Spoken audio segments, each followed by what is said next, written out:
Cynthia Mbamalu. She is the Director of Programs, Yaga Africa. Cynthia, very warm welcome to Newsnight. Tell me, what are your thoughts? I mean, looking at the Kaduna elections, inconclusive. I think the one of Adama, we've heard that it's inconclusive too. The one in Zamfara, electoral officers were kidnapped. Now we hear they've been rescued by the police and the rest. This inconclusive and, you know, the delay in declaring some of these results when maybe there is a clear lead initially and before you know the table is upturned. What are your thoughts here? Well, I think first is to clearly state that the governorship elections has raised a lot of issues around how political parties engage the electoral process, especially their perception around democracy. It's sad that 24, because we turn 24 this year, 24 years of democracy, we still have political parties who believe that elections is a do or die affair and that they would use whatever means, even illegal means, to secure victory at all costs, which is why we've gotten lots of reports of disruption of the process, reports around voter suppression. And it's not surprising that you have issues around inconclusive elections in some states, and even the contention in Kaduna State. And it's quite worrisome because, you know, once you invest a lot to build the electoral process, we've all fought for a new electoral act. We had lots of hope for these elections. But just looking at the governorship elections, honestly, as an observer, as a Nigerian citizen, I'm quite saddened with all of that. You talked about issues around inconclusive elections. So why do we even have inconclusive elections? There are instances where when politicians believe that they are either not going to win the elections or their opponent is gaining some stronghold or gaining ground in their stronghold, what do? They deploy violence to disrupt the process so that the results for those locations are cancelled, or they look for ways to influence the officials not to use the beavers so that the result for those polling units are cancelled. And what we did see were reports around the disruption of voting process, which led to cancellation. And once the data shows that the result or the figure for cancellation for respective polling units is less than the margin of lead between two parties, when it comes to the number of PVCs collected for those locations, it becomes the elections will not be concluded. Unfortunately, supplementary elections are not always free and fair. If you follow the trend in Osun 2018, when the election was inconclusive, supplementary is conducted in a smaller location. What happens?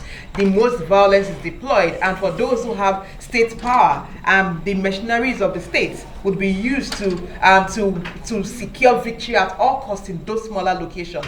We saw this in 2019. Interestingly, Yaga Africa did project that the governorship elections will be more contentious and that there's a likelihood for elections to be inconclusive, because this is now becoming a tool for politicians. When they think their opponent is winning or when they think the elections don't go their way, they try to get push the elections to be inconclusive so that they can focus in a smaller area where the elections will be concluded, where the supplementary elections will be conducted, to affect or to secure victory at all costs. So usually, even supplementary elections are usually not as free and fair as it ought to be. Kaduna, you see the conversation in Kaduna. I do believe that there are still legal remedies within the law for parties who want to, either object to that result. And for any party, Section 65 in the Electoral Act gives INEC the powers to review results within 7 days after a returning officer declares a result. This result was declared by a returning officer, and I think the party, while going to court, can also explore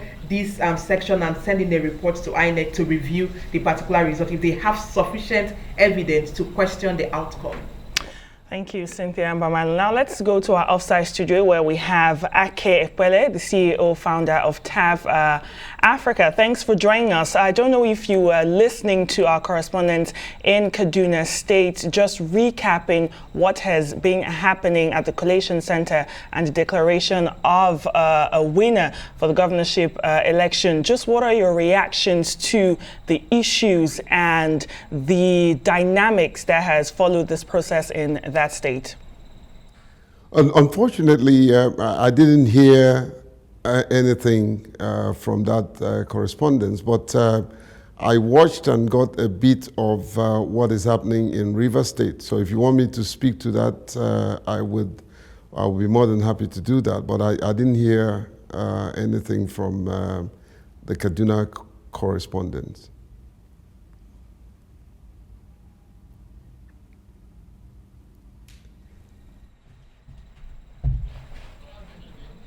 Jake, it's over 24 hours that,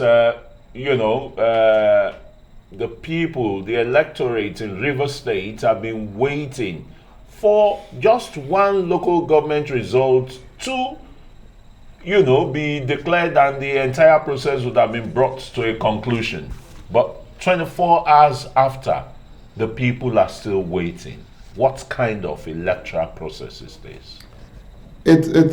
It's unfortunate, and River State is the state where I come from, and somehow I feel ashamed that this kind of thing is happening in a state that produced very civilized people, very heartwarming and hospitable people.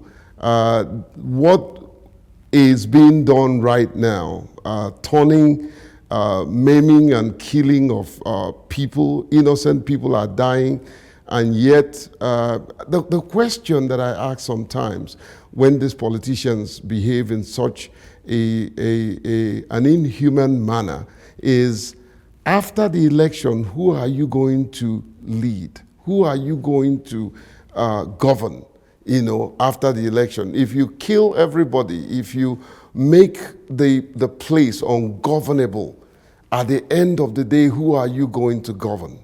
It's a shame what is happening in the very state that I am part of. I mean, look at if what some of these party agents are saying are true, then we have a lot of work to do. There's going to be a lot of work in the hand of whoever eventually becomes the governor. But just direct to your question, I don't see any reason why one local government result will keep the entire state at a standstill. It's unacceptable. It's part of these issues that politicians are causing and creating chaos in the system to have their way. It's practically unacceptable. I've gotten reports from some of our cousins and brothers across River State. It's very shameful, and this kind of thing must not be allowed to continue. If for any reason this particular local government result is not coming in, what stops INEC stepping in and taking a concrete decision in line with the law?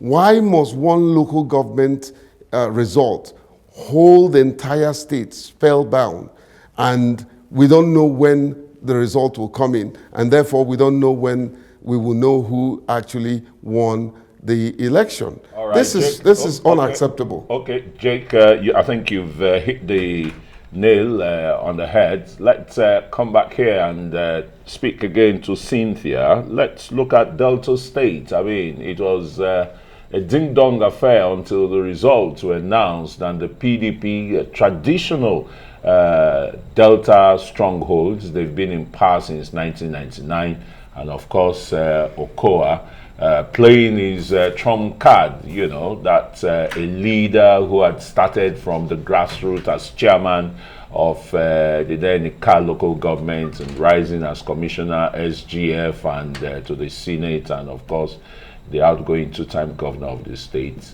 installing his protege and in Sheriff. But it was more than a landslide victory for the PDP against the All Progressives Congress current deputy Senate President Omo Agege, who was thrashed, taken to the cleaners. Well, so you mentioned the fact that Delta has been traditionally a PDP state, and in fact, for more states in the south geopolitical zone, you'd see the PDP. That is one region. It's been consistently pulling its weight.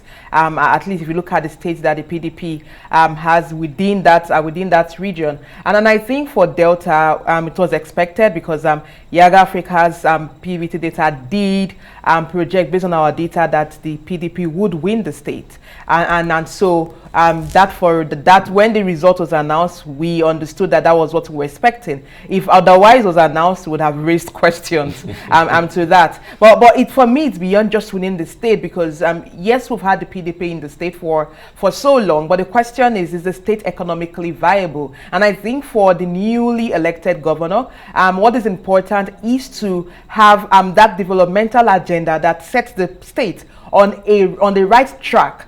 When it comes to development, why? This is one of the oil-producing states. This is one of the states with very beyond just rich human resources, rich natural resources, also has rich human resources. And I believe that the state has a capacity to develop with its own internally generated revenue. However, we still see within the state high levels of poverty, unemployment, actually youth unemployment, and you have a lot of young people who are almost idle, because even for the young entrepreneurs, they don't have that enabling environment for their businesses to thrive. And I do believe that Delta is not living to its potential, and I'm hoping that the new governor prioritizes development for the state. We did have reports of violence and destruction of the process in Delta, but thankfully that did not really affect the outcome of the elections in Delta State, unlike Rivers, like we're discussing about Rivers. Rivers sadly has historically been one state where elections are most difficult to conduct. We know that INEC officials faced a lot of threats, and you talked about the collation process. Remember in 2019, the Rivers was where you also had military trying to interfere. I think for me, is a failure on the part of security agencies because we had budget for security deployment, and yet we still had these incidents of violence. So the question is, what happened to the deployment of the security personnel? Why do we still have locations where we lost citizens, locations where the process was disrupted or where officials were abducted? So why are we having budget for security deployment in an elections and yet not seeing results? Because this election shouldn't go the way it went if we had sufficient and efficient security deployment. All right, thanks very much, Cynthia. Would be interrogating more of the issues. Delta State, yes, Sheriff Oborori, the new the governor-elect, and the entire people of Delta. But we're going on a quick break now, and when we return, we'll be crossing live to Bauchi State, where the governor, the incumbent governor there, has been re-elected for another 4 years. That's Governor Bala Mohammed. Stay with us.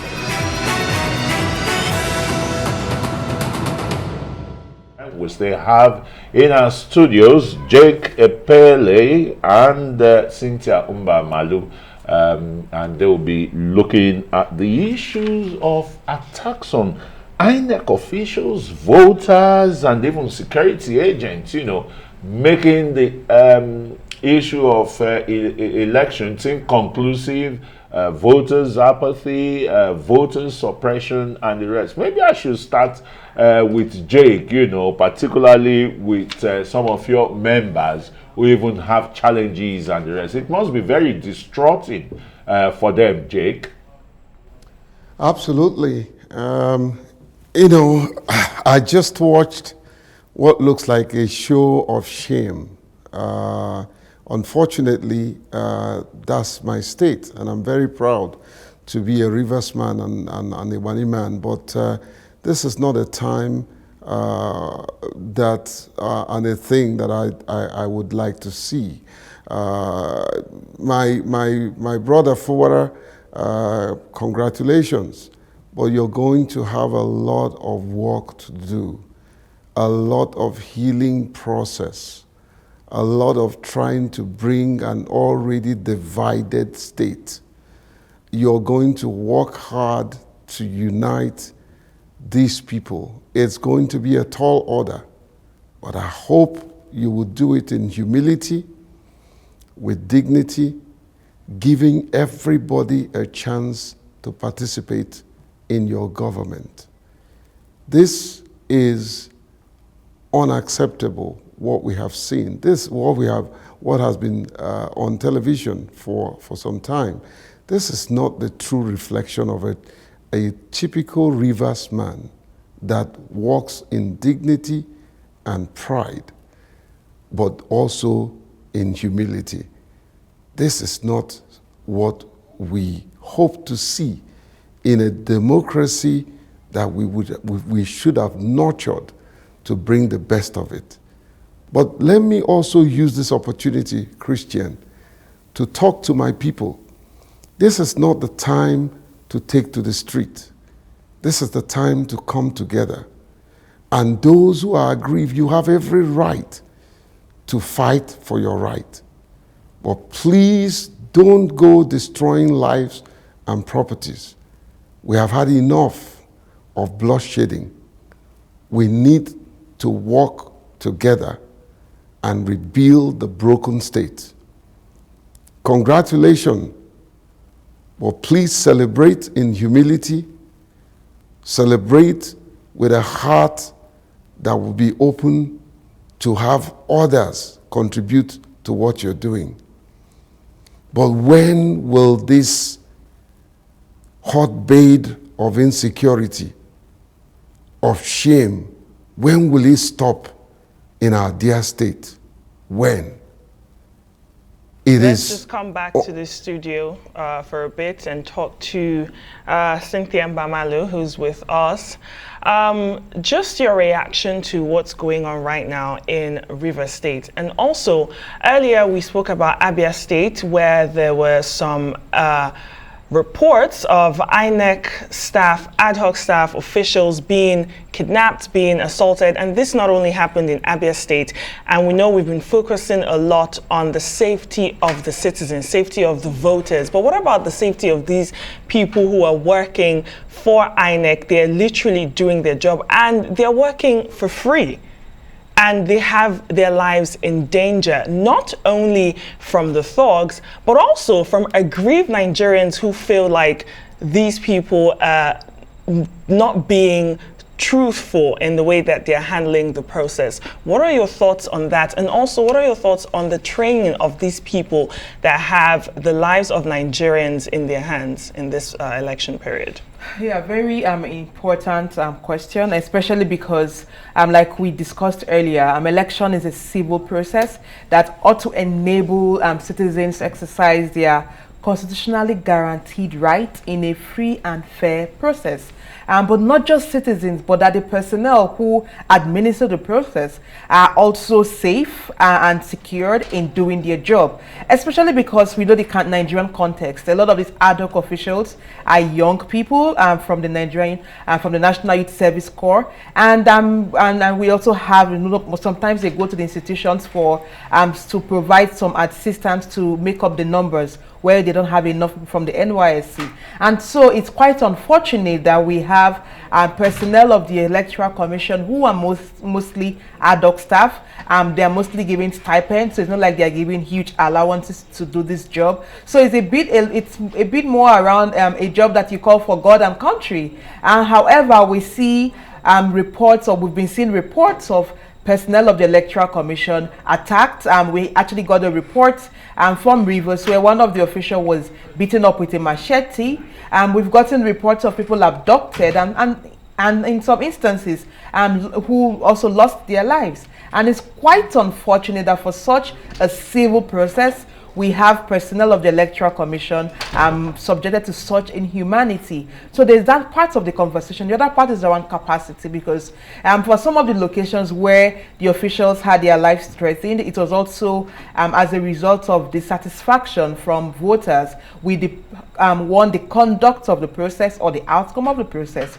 And I think that is another conversation that we need to begin to have as we start pushing for INEC to conduct internal and external audits post this election, because this election requires that in-depth audit one, on the quality and capacity of personnel deployed, but not just that, their neutrality and non-partisanship in the process, because instances where from the recruitment process there were questions around those who were deployed as personnel. I think those issues around neutrality came up where you have officials who seem to be playing to a tone of a political party. Particularly in the ICT department, as revealed by former Minister of Transportation, Amechi. Yeah, when and you the have appointments in INEC. Yes, so there's a need for that internal and external audit, and perhaps we need to start going back to the recommendations by the Waste Committee. Sorry for me to jump into the fray. Who is going to audit INEC? INEC auditing itself? So that's the internal part, but there's the external part that we're calling for, because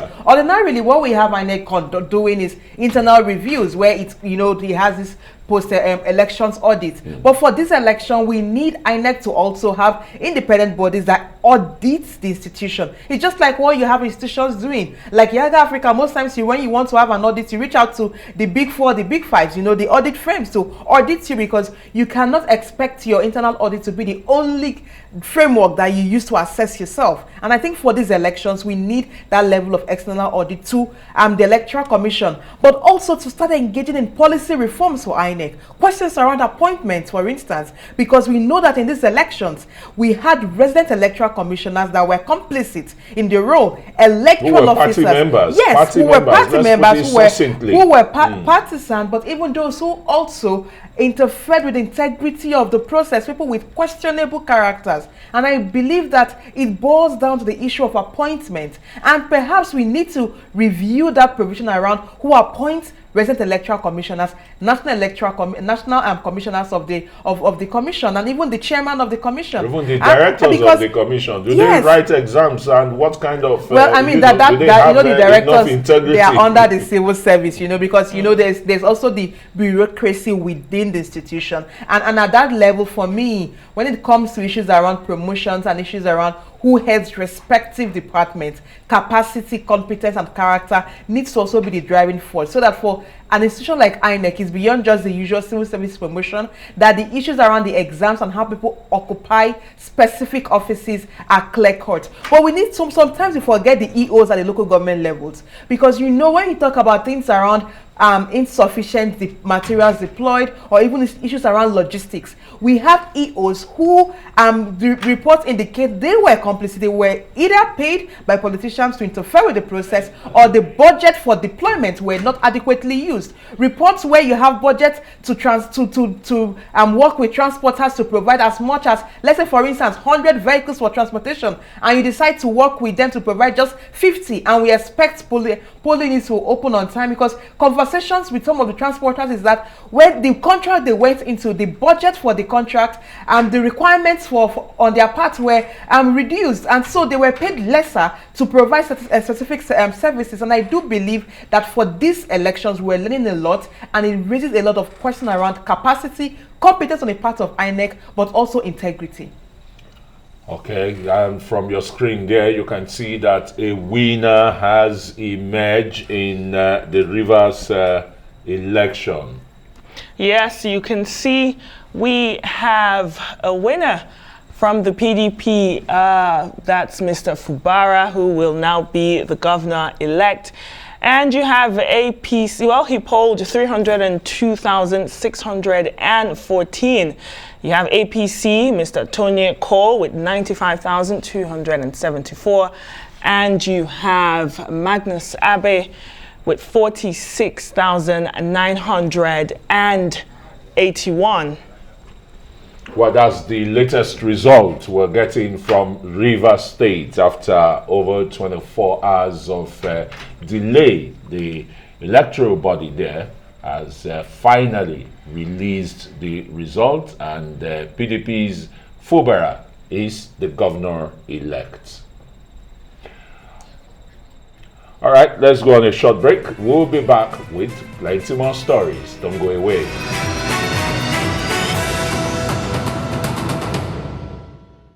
governing All Progressives Congress is asking the electoral umpire INEC to probe allegations of overvoting, BVAS compromise and widespread violence in the just concluded governorship elections in Bauchi State. The party alleges that there were extensive cancellations in polling units where the APC candidate's former Air Vice Marshal Sadiq Abubakar had massive support without cognate reasons. This is the party's claim, and it gave undue advantage to the People's Democratic Party's candidate Bala Mohammed. The party alleges that supposed thugs of the PDP chased away APC party agents, thumb-printed ballot papers without BVAS accreditation in Alakari local government area, and threatened the returning officer to sign the result sheets at gunpoint.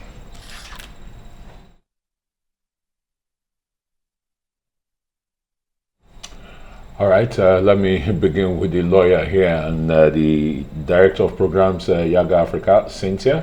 Cynthia, definitely a lot of fireworks in Nigeria. They say this is the time for the lawyers, to become millionaires and billionaires, arising from election petitions and the rest, over the results and what have you. It's the best way to go, really, seek redress in courts and not resort to violence and the rest. Yes, I mean, that's why the law provides that if parties are aggrieved, they can go to court to challenge the outcome of the elections. The Electoral Act provides about 3 grounds on which you can challenge an elections. One, if the candidate is not qualified, if there are issues around non-compliance or corrupt practices, or if the candidate that won did not win with a lawful number of votes. So those are the basic grounds to challenge an elections. And a lot of the conversations around questioning things on the margin of lead principles application in some states, we are seeing that coming up also, or even questions around if the party announced did win with a lawful number of votes. Those are issues that can be brought in court to either challenge the outcome of an elections at different levels. But interestingly, the idea for Section 65 in the Electoral Act was to reduce or limit the number of cases going to court, because sadly what we're beginning to have are elections determined by judges or determined by the court. So it's almost like votes don't end, or voting does not end at the polling unit, and there is a negative side to that. If we follow the 2019 general elections, the issues around do the Supreme Court even represent the interests of the people? If you remember the case in Imo, where a lot of citizens questioned the ruling of the Supreme Court in that case. And so while we do have the option of going to court, I think there's a bigger question around the confidence in the judicial system, and this is where we need the court to uphold the sovereignty of the people in its decision and strictly rely on the rules of the law in making this decision. Because when Nigerians begin to lose faith, as we're beginning to see, while people want to go to court, you see there's a large percentage of people who question if the court would act in favor of the people. And I think that's a bigger question. We need the judiciary in this situation to be a bit more independent in their decisions. But we need lawyers also to really uphold the principles of integrity as they approach the court in this electoral process. The Nigerian people, our sovereignty, should be what is paramount in this electoral process, and we need the court to uphold the will of the people and really be the last hope of the ordinary Nigerian in this electoral process. Now, still on what's next after voting in these general elections, let's now go to our offsite studio where we still have the founder of TAF Africa with us, Jake Epelle. Thanks for staying with us till this time of the night.